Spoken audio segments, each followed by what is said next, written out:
തൃശൂർ ആസ്ഥാനമായി പ്രവർത്തിക്കുന്ന പ്രവാസി ഗ്രൂപ്പ് ഓഫ് കമ്പനീസിന്റെ ചാവക്കാട് ഓഫീസിൽ ക്രൈംബ്രാഞ്ച് ഇക്കണോമിക് ഒഫൻസ് വിങ്ങിന്റെ റെയ്ഡ്. നിക്ഷേപകരിൽ നിന്ന് കോടിക്കണക്കിന് രൂപ സ്വീകരിച്ച് തട്ടിപ്പ് നടത്തിയെന്ന പരാതികളെ തുടർന്നാണ് നടപടി.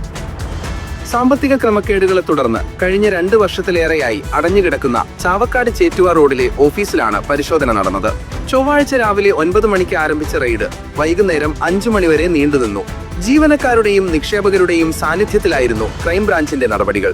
കഴിഞ്ഞ ദിവസം സ്ഥാപനത്തിന്റെ തൃപ്രയാർ ബ്രാഞ്ചിലും സമാനമായ രീതിയിൽ പരിശോധന നടന്നിരുന്നു. വലിയ പ്രോഫിറ്റൊക്കെ തരാമെന്ന് പറഞ്ഞിട്ടാണ് ഇതിൽ ആളുകൾ കൊണ്ട് ഡിപ്പോസിറ്റ് ചെയ്യും. നിക്ഷേപകർക്ക് 12% പലിശ വാഗ്ദാനം ചെയ്താണ് പ്രവാസികളിൽ നിന്നും നാട്ടുകാരിൽ നിന്നും വൻതോതിൽ പണം സമാഹരിച്ചത്.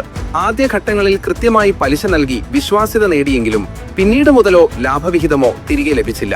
സാധാരണക്കാരായ പ്രവാസികളും റിട്ടയർമെന്റ് ആനുകൂല്യങ്ങൾ നിക്ഷേപിച്ചവരുമാണ് തട്ടിപ്പിനിരയായവരിൽ ഭൂരിഭാഗവും. അപ്പോൾ ഇപ്പോൾ ചുരുക്കി പറഞ്ഞാൽ ഡിപ്പോസിറ്റേഴ്സിന് കാശില്ല, ഒന്നുമില്ല.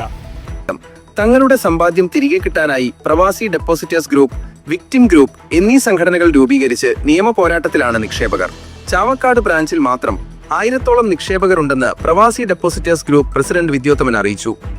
കമ്പനി ചാവക്കാട് മേഖലയിൽ വാങ്ങിയ പല വസ്തുവകകളും ഡയറക്ടർമാർ പോലും അറിയാതെ വിറ്റതായും നിലവിലെ ഓഫീസ് കെട്ടിടവും സ്ഥലവും KSFEയിൽ പണയത്തിലാണെന്നും അദ്ദേഹം ആരോപിക്കുന്നു. രാഷ്ട്രീയ സ്വാധീനമുള്ളവരാണ് കമ്പനിയുടെ നടത്തിപ്പുകാരെന്നും അതിനാൽ ഒരു രാഷ്ട്രീയ പാർട്ടിയും തങ്ങളെ സഹായിക്കാൻ മുന്നോട്ട് വരുന്നില്ലെന്നും നിക്ഷേപകർ പരാതിപ്പെടുന്നു. അയ്യന്തോൾ, വെസ്റ്റ് ഫോർട്ട്, പാവറട്ടി, തൃപ്രയാർ, കൊടുങ്ങല്ലൂർ, എടപ്പാൾ തുടങ്ങി കേരളത്തിന്റെ വിവിധ ഭാഗങ്ങളിൽ ഈ കമ്പനിക്ക് ശാഖകളുണ്ട്. സമൂഹത്തിലെ എല്ലാ ആളുകളും ഇതിൽ പൈസ ഉണ്ടാക്കാനുള്ള സഹായം ഉണ്ടാവണം എന്ന് മാത്രമേ അഭ്യർത്ഥിക്കാം.